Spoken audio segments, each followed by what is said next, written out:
అమ్మా భవాని లోకాల నేలే ఓంకార రూపమమ్మా తల్లి నీ మహిమల్ని చూపవమ్మా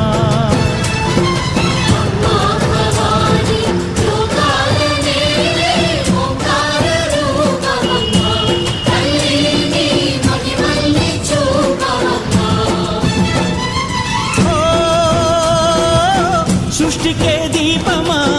శక్తికే మూలమా సింహరథమే నీదమ్మా అమ్మ దుర్గమ్మ